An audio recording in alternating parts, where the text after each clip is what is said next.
Good morning. Thank you very much for being here. Are all the press conferences this crowded? This is a big one. Thank you guys very much for coming. It's been 24 hours since I became governor, and I'm pleased to announce that today that we have completed a structurally balanced budget, something that we haven't seen in Maryland for a decade. Before I get into the details of our budget, I want to extend my sincere gratitude to Senator Bobby Neal and my entire budget team. Senator, thank you for your leadership. He deserves a round of applause.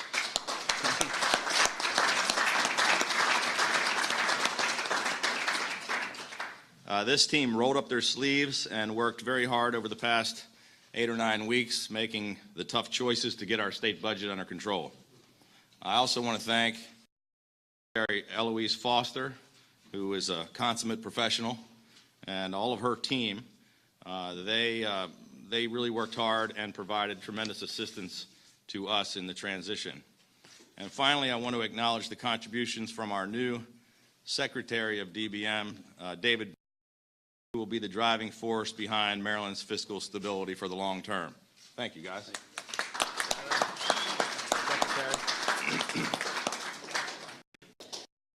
Begin by being very clear about what my budget accomplishes. First, by getting spending under control, we have created a structurally balanced budget without gimmicks or sleight of hand, something that has not been accomplished for 10 years. Second, as introduced, our budget puts Maryland on sound financial footing without raising taxes or fees, and without eliminating agencies or departments or services, without laying off a single state employee, and without any furloughs whatsoever. Finally, I'm introducing record spending in K through 12 education and growth in higher education spending as well. Maryland's FY 2016 budget establishes balance without slashing agencies, laying off workers, and funding education and all of our other essential priorities. Let me tell you how we got here. Since the first day of my campaign, our goal has been simple: to tear down the barriers to economic growth and to build a new foundation to restore Maryland's economy. I have consistently said that each action I will take will be put to a very simple test. Does this make it easier for families and businesses to stay and prosper in Maryland? And will this action make more families and businesses want to come to Maryland and grow our economy? I'm proud to say that this budget that I'm introducing today meets both of those criteria. Our budget gets spending under control and establishes a realistic trajectory for spending in the future. When we began the process, we were handed a baseline budget of $17 billion with projected revenue of $16.3 billion. The previous administration was on track to spend $700 million that we did not have. I know this is a completely foreign concept here in Annapolis, but in FY 2016, my budget expends $16.4 billion on revenues of $16.4 billion. And starting today, we will put an end to the budgetary gimmickry and shell games that have put our state on a path to financial peril. In FY 2016, we will deliver real structural balance, not just for 1 year, but for the long term as well. The theme of this budget is balance today, balance tomorrow, and that's exactly what we will deliver. Our budget formula will come as no surprise to anyone who manages a family's finances. We will stop spending more than we take in. We will stop using the stop raiding the kids' piggy bank, and stop dipping into the retirement account. Excluding appropriation to the reserve fund, pay-go capital, and debt service, the FY16 budget, as introduced, keeps general fund spending growth to 0.5%. That is comfortably below the projected 3.5% growth in revenues. I believe that the leadership in the General Assembly is as committed as I am to a structurally balanced budget. In fact, the General Assembly Committee recommended cuts in the state's structural deficit around $700 million to $350 million. I'm very proud to say eliminate the structural deficit today, years ahead of the committee's target.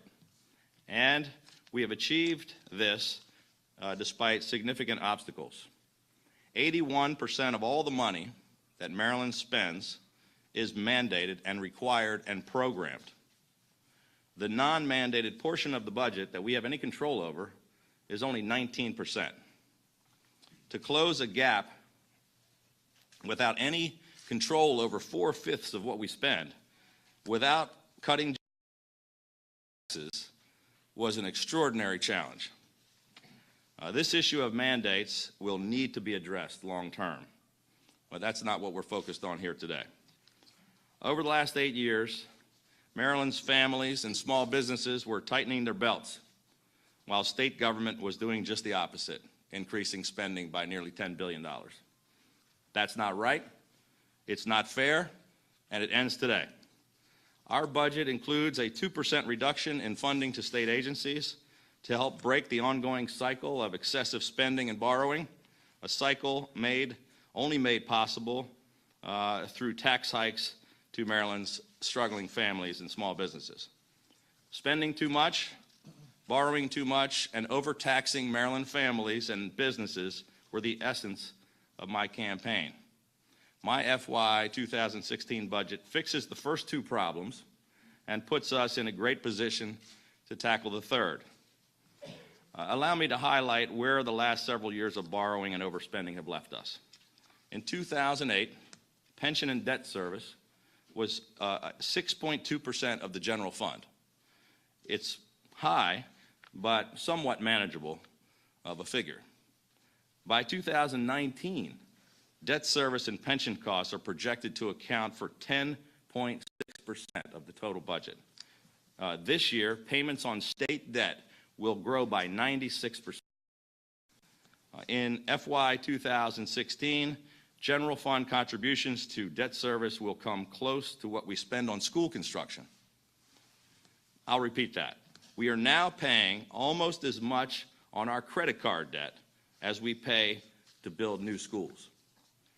In 2 years' time, general fund payments on the state's public debt will reach $500 million per year. By comparison, in 2013, Maryland's general fund debt service cost was $0. The Maryland State Retirement and Pension System is has a currently funded status at 69%. To put a dollar figure on that, we face $18.7 billion in unfunded pension liabilities. We must address this growing shortfall to keep our promises to employees and retirees.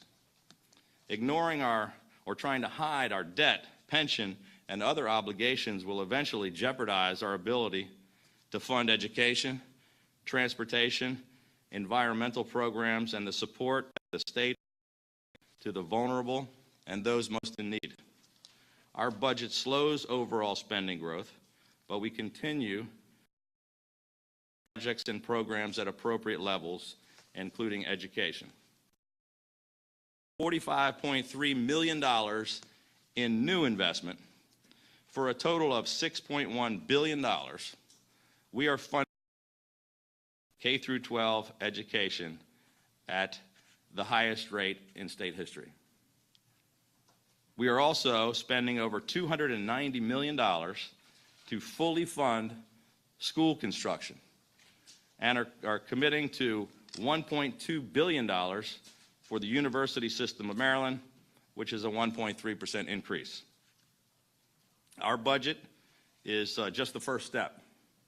This is only day one. We will have much more to do in the days and months and years to come.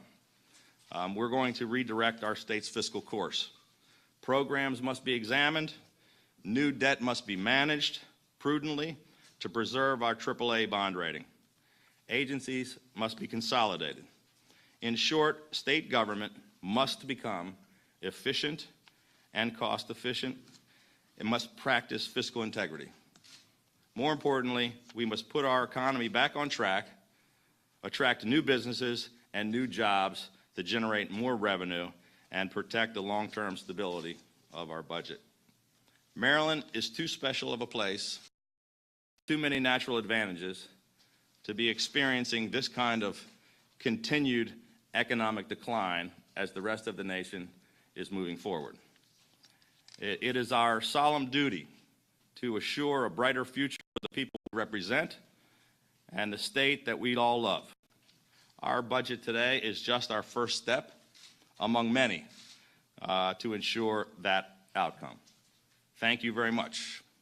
I have time for just a few questions, and then I'm going to turn the floor over to our budget team, who's going to go through lots more detail with you until your eyes start to glaze over.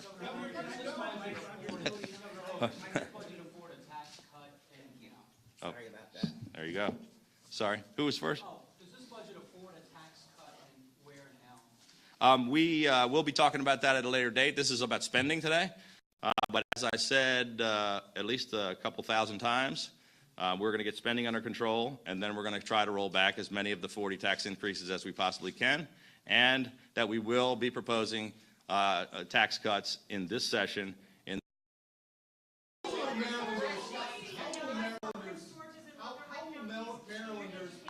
Listen, one at a time, guys. Hold on. He's first. How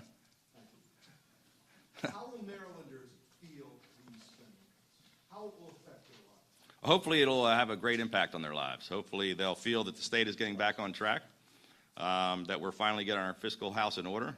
Marylanders didn't feel very good about what we've been doing. The status quo has not been acceptable. That's why an overwhelming majority of Marylanders in 20 out of 23 counties elected me as governor to chart a new course. And we're going to take the actions that they want us to take.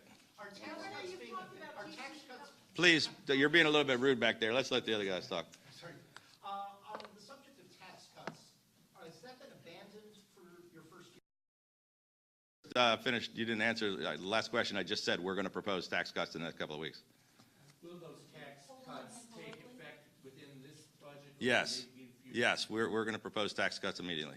Governor Hogan, regarding the purple line, what are you going to do about it? The budget currently leaves funding in there for, but those are decisions that have not been finalized. So there's some money in the budget. I'll let these guys get into the details. We want to do a thorough review of both projects before making any final decisions. Governor, excuse me, thank you. May I ask a question? Sure. I wanted to know about, you talked about the funding for education. What about in Prince George's and Montgomery County? They're very dependent on GCEI, that geographic index. What happens in this plan? Yeah. Yeah, we're going to get into all those details with the presentation in a minute. They're going to walk through we have record funding for education. We do make some adjustments to GCEI, not nearly as drastic as most people were predicting, but you're going to hear about that in just a little while. Last question. Governor, two environmental regulations yesterday regarding clean air and the phosphorus management tool. Have you made a decision on former Governor O'Malley's pending fracking rules? We just basically pulled all the regulations that were supposed to be published on Friday. We didn't like the fact that the governor was trying to push these things through at the last minute. And our new budget, our new team throughout government reviews every one of these regulations to make sure which direction we should head. Thank you all. At this point, that's the last question for me. I'm going to run. I'm going to turn it over. You guys are going to get every detail. You're going to get every answered. We're going to give you the whole dog and pony show. So thank you all very much. Thanks for being here.